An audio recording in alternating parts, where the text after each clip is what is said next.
గుమ్మడికాయ వడియాలు ఈజీగా ఇంకా టేస్టీగా ఎలా చేయాలనేది ఈ వీడియోలో చూద్దాం. ఇది చాలా సింపుల్ గా ఈజీగా చేసుకోవచ్చు. గుమ్మడికాయ వడియాలంటే చాలా పెద్ద ప్రాసెస్ ఉంటుందని అనుకుంటారు కదా.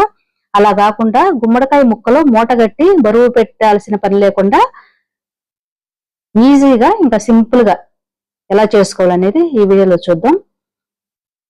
గుమ్మడికాయ, బూడిద గుమ్మడికాయ కూడా హెల్త్ కి చాలా మంచిది కాబట్టి మనం ఇలా వడియాలు చేసి పెట్టుకుంటే సంవత్సరం అంతా మనం తినొచ్చు.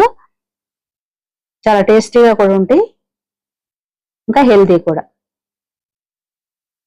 మనం ఎక్కువ గుమ్మడికాయ మూటగట్టి వాటర్ అంతా తీసేస్తాం కదా, అలా తీసే పని లేకోకుండా డైరెక్ట్ గా ముక్కలు కట్ చేసి మనం వడియాలు చేసుకోవచ్చు. ఎలా చేయాలనో చూద్దాం.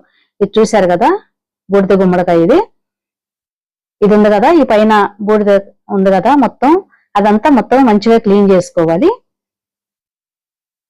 ఈ విధంగా నేను క్లీన్ చేసాను.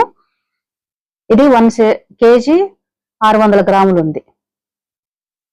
దీన్ని మనం గిన్నెలు తోముకునే పీసు ఉంటుంది కదా, స్టీల్ పీసు, అది వాడుకోకుండా కొత్తదే ఉంటుంది కదా, దాంతో ఇలా గీకేసుకుంటే మంచిగా క్లీన్ అయిపోద్ది. దీన్ని ఇలా పగలగొట్టుకోవాలి. చూసారు కదా, ఈ గింజలు ఉన్నాయి కదా, గింజలు కూడా తీయాల్సిన అవసరం లేదు. డైరెక్ట్ గా మనం ముక్కలు ఇలా చేసేసుకోవచ్చు.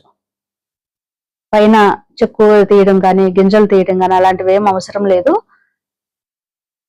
మనం ఈ విత్తనాలు కూడా వేసుకోవచ్చు. ఇలా చిన్న చిన్న ముక్కలుగా కట్ చేసుకోవాలి. ఇవన్నీ నేను చేసుకుంటాను. చూశారు కదా, ఇవన్నీ ఇలా చేసి పెట్టేశాను. ఇవన్నీ ఒక కవర్ తీసుకుని కవర్ పైన వేసేసి మనం ఈవినింగ్ అలా చిన్న ముక్కలు కట్ చేసుకుని నైట్ అలా చేసుకుని పెట్టుకుంటే, మనం టీపాయ్ మీద పెట్టుకుని కవర్ వేసుకుని అలా ఉంచేస్తే ఫ్యాన్ గాలికి నైట్ అంతా ఆరిపోతాయి. దానిలో వాటర్ అంతా ఇంకిపోతుంది అనమాట, కొద్దిగా డ్రైగా అయిపోతాయి. మనం ఇంట్లోనే ఇలా చేసుకోవచ్చు. నైట్ చేసుకుంటే మనం మార్నింగ్ వడియాలు పెట్టుకోవాలనుకున్నప్పుడు ఈవినింగ్ టైంలో ఇలా ముక్కలు చేసుకుని వాటిని అలా ఆరబెట్టేసుకుంటే వాటర్ అంతా ఇంకిపోతుంది. చూసారు కదా, మినపప్పు నానబెట్టుకున్నాను. అలాగే ఇవి అటుకులు, బట్టి మినపప్పు వేసుకుంటారు అందరూ. నేను అటుకులు ఇంకా సగ్గుబియ్యం కూడా వేస్తున్నాను. చూసారు కదా, ఇవి సగ్గుబియ్యం. అలాగే అల్లం పచ్చిమిర్చి ముక్కలు, ఈ అల్లం పచ్చిమిర్చి పేస్ట్ చేసుకోవాలి మిక్సీ జార్లో వేసుకుని.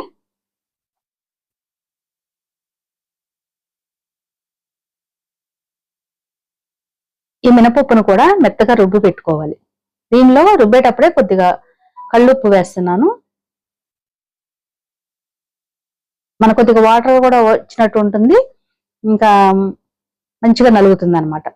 మనం తర్వాత కలుపుకోకుండా అప్పుడే మిక్సీ జార్లో వేసుకుంటే మనకి సరిపోతుంది. చూశారు కదా, ఇవన్నీ అంతా డ్రైగా అయిపోయినాయో, మొత్తం ఇలా వాటర్ అంతా ఇంకిపోయింది. చూడండి, మనము మామూలుగా వేరే వాళ్ళు అయితే దాన్ని మూట కట్టేసి దాని మీద బరువు పెట్టేసి ఒక రోలు కానీ అలాంటిది పెట్టేసి దానిలో వాటర్ అంతా బయటకు తీసేస్తారు. అలా తీయకోకుండా మనం ఇలా డ్రై చేసుకుంటే దానిలో వాటర్ దానిలోనే ఉంటుంది, దానిలో పోషకాలన్నీ పోకుండా ఉంటాయి. మనం ఆ వాటర్ అంతా తీస్తే ఆ వాటర్ లోనే ఉంటుంది కదా పోషకాలన్నీ, అవి తీసేస్తే మనం తిని కూడా ఉపయోగం ఉండదు. అందువల్ల ఆ వాటర్ తో సహా అలా వేసుకోవాలనుకుంటే ఈ ముక్కల్లోనే ఇలా ఇంకిపోయేటట్టు చేసుకుంటే మనకి హెల్త్ కూడా చాలా మంచిది. చూశారు కదా, మినపప్పు కూడా రుబ్బి పెట్టుకున్నాను. ఈ విధంగా గట్టిగా రుబ్బి పెట్టుకోవాలి. మనం గారెలకు ఎలా రుబ్బి పెట్టుకుంటామో అలా రుబ్బుకోవాలి. మినపప్పు వేసుకున్నాను. అలాగే ఇవి కూడా మార్నింగ్ లెగ్గానే నానబెట్టుకున్నాను. ఇవి సన్న సగ్గు బియ్యం, లావీ కాదు, లావీ అయినా వేసుకోవచ్చు. మనం 9-10 గంటలకు పెట్టుకుంటాం అన్నప్పుడు ఈ అటుకులు సగ్గుబియ్యం 2-3 సార్లు కడిగేసి వాటర్ వేసి నానబెట్టుకుంటే మన పని అంతా అయ్యేసరికి ఇవి నానిపోతాయి అన్నమాట. ఇప్పుడు అటుకులు కూడా వేసుకున్నాను. అలాగే దీనిలో జీలకర్ర వేసుకోవాలి. జీలకర్ర కూడా చాలా టేస్టీగా ఉంటుంది వేసుకుంటే. అలాగే తెల్ల నువ్వులు,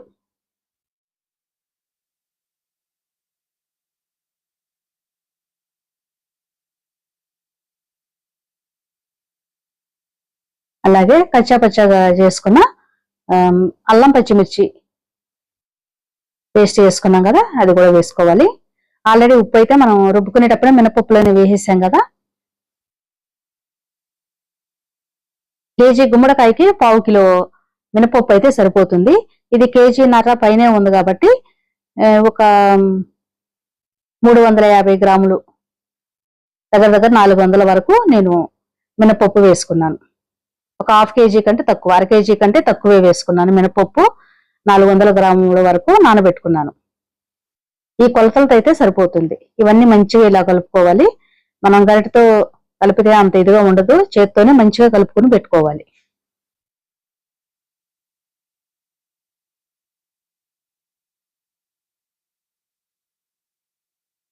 ఇలా అటుకులు సగ్గుబియ్యం కూడా వేసుకుంటే టేస్ట్ కూడా బాగుంటుంది, హెల్త్ కూడా చాలా మంచిది కదా.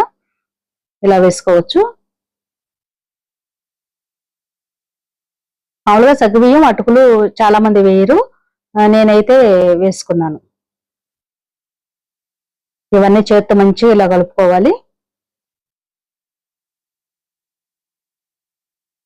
ఇంత గట్టిగా ఉండాలి.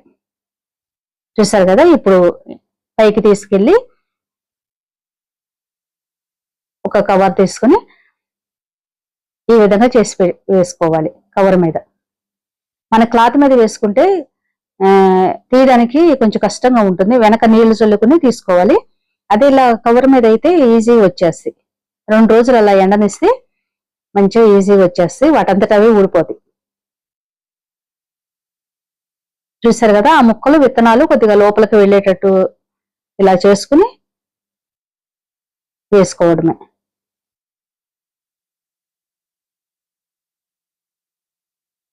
మన గుమ్మడికాయ రసం మార్నింగ్ టైంలో తాగమంటారు కదా, హెల్త్కి మంచిదని. ఆ రసం, ఆ వాటర్ అంతా మనం అలా తీసేసి బయట పడేస్తే దానివల్ల ఉపయోగం ఏమి ఉండదు కదా. అలా కాకుండా ఇలా వాటిని డ్రై చేసేసుకుని, డ్రై అంటే పూర్తిగా డ్రై అవ్వాల్సిన అవసరం లేదు, కొద్దిగా వాటర్ ఒక ఈవినింగ్ టైంకి అలా కట్ చేసుకుని నైట్ అంతా అలా ఉంచేస్తే ఈ వేడి కాబట్టి, ఎండాకాలం కాబట్టి ఆ వేడికి లాగేస్తుంది అనమాట, ముక్కల్లోకి నీరంతా ఇంకిపోతుంది. దానిలో ఉన్న విటమిన్స్ అవన్నీ పోషకాలన్నీ దానిలోనే ఉంటాయి. మనం తింటే కూడా టేస్టీగా ఉంటుంది, ఇంకా హెల్దీ కూడా.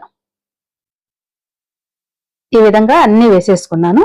చూసారు కదా, ఇలా అన్ని వేసేసుకున్నాను. దీన్ని ఇదే కవర్ మీద 2-3 రోజులు అలాగే ఉంచేసాను. మార్నింగ్ టైము పెట్టడం, ఈవినింగ్ లోపలికి తీసుకురావడం, అలా 2-3 రోజులు పెట్టేసుకోవాలి.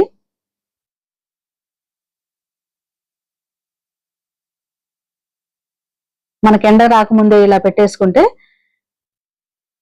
ఈజీగా ఉంటుంది చేసుకోవడానికి. చూసారు కదా, ఇవన్నీ ఇలా ఉంచేసి ఒక 2-3 రోజులు అలా ఎండనిచ్చాను. ఎందుకంటే గుమ్మడికాయలు ఇంకా మినపప్పు ఇవన్నీ ఎండాలంటే టైం పడుతుంది కదా. ఒక 2 డేస్, పూర్తిగా 2 డేస్ అయితే ఉంచేసాను. రెండో రోజున సాయంత్రానికి, ఈ రోజు వేసా కదా, దీని మీద కవర్ మీద అలాగే ఉంచేసాను. నెక్స్ట్ డేకి ఈవినింగ్ కి ఈజీగా వచ్చినాయి అనమాట.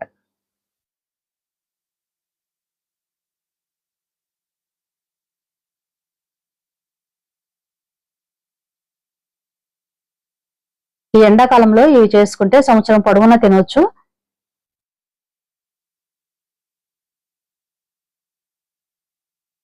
మనకి ఎండాకాలంలోనే గుమ్మడికాయ వడియాలు కానీ ఏదైనా పెట్టుకుంటే ఈ టైమే కదా, సీజన్ కదా.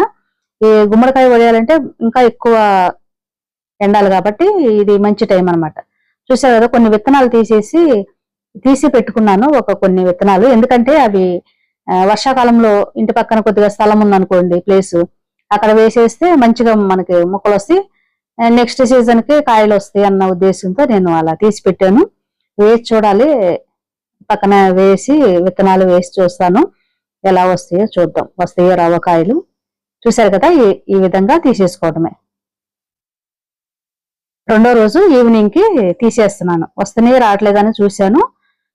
ఇంకొద్దిగా పెద్దగా కూడా పెట్టుకోవచ్చు, నేను చిన్నగానే పెట్టాను ఎందుకంటే త్వరగా ఎండాలనేసి. ఇంకొంచెం చిన్నగానే పెట్టాను కాబట్టి నేను రెండో రోజు ఈవినింగ్ కల్లా ఇలా వచ్చేస్తాయి. అన్ని ఇలా తీసి ఇంకా 2-3 రోజులు అలా ఎండబెట్టుకున్నాను. రెండో రోజుకి మొత్తం టర్న్ చేసి ఆ వైపుని ఎండబెట్టుకున్నాను. అలా 2-3 రోజులు ఎండలో పెట్టుకున్నాను అనమాట. ఇవి చూస్తున్నారు కదా, నేను ఆయిల్లో వేయిస్తున్నాను. ఇవి కొద్దిగా వేయించిన తర్వాత బ్లాక్ కలర్ లోనే ఉంటాయి, కొద్దిగా బ్రౌన్ కలర్ బ్లాక్ అట్లా వస్తాయి. అయినా టేస్ట్ చాలా బాగుంటుంది. మీరు కూడా తప్పకుండా ట్రై చేయండి. ఈ ఎండాకాలం మనం పెట్టుకున్నాం అనుకోండి, సంవత్సరం పొడవునా మనం ఇంట్లో ఏమి లేనప్పటికీ ఇలా ఏదైనా రసం కానీ పప్పుచారు సాంబార్ అలా చేసినప్పుడు మనం ఇలాంటివి చేసి పెట్టుకుంటే చాలా టేస్టీగా ఉంటుంది, ఇంకా హెల్దీ కూడా.